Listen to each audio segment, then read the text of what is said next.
میں خوش ہو جاتا۔ تو ظاہر ہے کہ دو شہادتیں ہیں،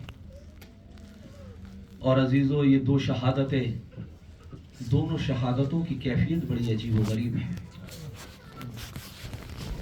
امام حسن ایک بار ظاہر نہیں دیا گیا، امام حسن امام حسین سے فرما رہے ہیں، ایک مرتبہ جب قید ہوئی اور خون کا کچھ قطرات دہن مبارک سے نکلے تو ایک مرتبہ حسین پریشان ہو گئے، آواز دی، اے میرے بھائی یہ آپ کی کیسی کیفیت دیکھ رہا ہوں۔ آواز دی، حسین مجھے متعدد بار زہر دیا گیا، لیکن یہ جو زہر دیا ہے یہ اتنا کربناک ہے، اتنا شدید ہے کہ اس نے میرے جگر کو پارا پار کر دیا۔ عزیزو روایات میں ملتا ہے کہ طواف کی حالت میں بھی امام کو چھڑی کے ذریعے سے نوک چبو کر قدم مبارک میں زہر دیا گیا۔ سازش کے اعتبار سے روایت یہ بھی بتاتی ہے، امام اس جملے کی تفسیر کر رہا ہوں جو امام فرمانے مجھے متعدد بار زہر دیا گیا۔ بعض روایات کہتے ہیں کہ سائل سوال کے بہانے سے آیا اور دق الباب کیا کہ مجھے کچھ دے دیجئے۔ خدا کی قسم یہ شان اہل بیت ہے کہ لوگ ان کے قتل کے لیے سازشیں بناتے ہیں تو کس انداز سے بناتے ہیں۔ کسی کو سجدے میں، انہیں معلوم ہے کہ یہ نماز کی کیفیت میں ان کی کیفیت وہ ہوتی ہے کہ یہ بندوں سے غافل ہو جاتے ہیں، تو لہٰذا اس کیفیت میں بھی، اور ادھر یہاں سوال کی کیفیت ہے، آیا کہ مجھے کچھ دے دیجئے۔ امام حسن جیسی آگے بڑھے تو وہی چھڑی والی روایت یہاں بھی آتی ہے کہ اس چھڑی کے نوک پر زہر تھا کہ جو اس نے امام کے قدموں کی طرف اس کو چبویا اور امام کے قدم مبارک لرز گیا۔ لہذا یہ اور ایک وہ روایت ہے جو اکثر آپ سنتے رہتے ہیں کہ امام سو رہے ہیں اور سراہی پاس تھی کہ جس میں پانی موجود تھا۔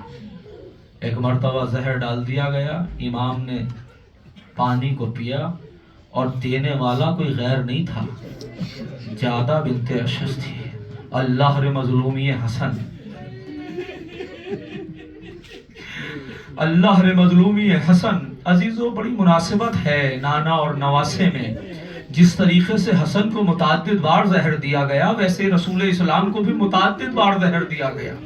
تاریخ بتاتی ہے کہ خیبر میں زہر دیا گیا، لیکن خیبر میں زہر دینے کی کیفیت اس بات نبوت کے لیے تھی، لیکن یہاں جو زہر دیا گیا ہے وہ دوا کی شکل میں اجباری طور سے زہر دیا گیا ہے، لیکن قاتل چھپ گیا۔ لیکن ہاں کیفیت یہ ہے کہ ایک مرتبہ رسول اسلام کی کیفیت متغیر ہو گئی، کائنات کی شہزادی ایک مرتبہ اپنے بابا کے قریب آئی، آواز دی، بابا میں آپ کی کیسی حالت دیکھ رہی ہوں۔ آواز دی، میری لاڈلی میری کیفیت کچھ متبدل ہو رہی ہے، لگتا ہے کہ میرا وقت قریب آ چکا ہے۔ اے میری بیٹی ذرا وہ صندوق تو لے کر آؤ جو جبرائیل ہمارے لیے جنت سے لے کر آئے تھے۔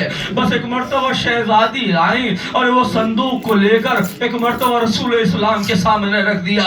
رسول نے صندوق کو کھولا اور کھولنے کے بعد کہا، میری لاڈلی ذرا اس سے کفن کو نکالو۔ اب جو کفن کو نکالا ایک ٹکڑا لیا اور ایک مرتبہ رسول نے اپنے قریب رکھ دیا۔ آواز دی، اے میری بیٹی جب میں دنیا سے چلا جاؤں تو یہ کفن مجھ کو دے دینا۔ دوسرا ٹکڑا کفن کا نکالا، اے میری لاڈلی 75 دن کے بعد تیرا جنازہ اٹھے۔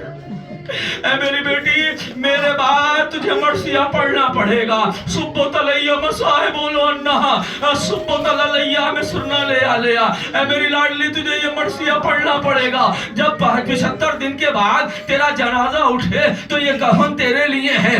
عزیزو تیسرا ٹکڑا کفن کا کیا، آواز دی، یہ کفن کا ٹکڑا علی مرتضیٰ کے لیے ہے۔ آواز دی، عزیزو تاریخ کے جملے یہ ہے کہ آخری ٹکڑا کفن کا بڑھا، جیسے ہی بچا ایک مرتبہ فاطمہ نے رسول کو دیکھا، رسول نے فاطمہ کو دیکھا۔ آواز دی، میری بیٹی یہ کفن کا ٹکڑا میرے بیٹے حسن مجتبیٰ کو دے دینا۔ بس عزیزو ٹکڑے ختم ہو گئے۔ ایک مرتبہ فاطمہ نے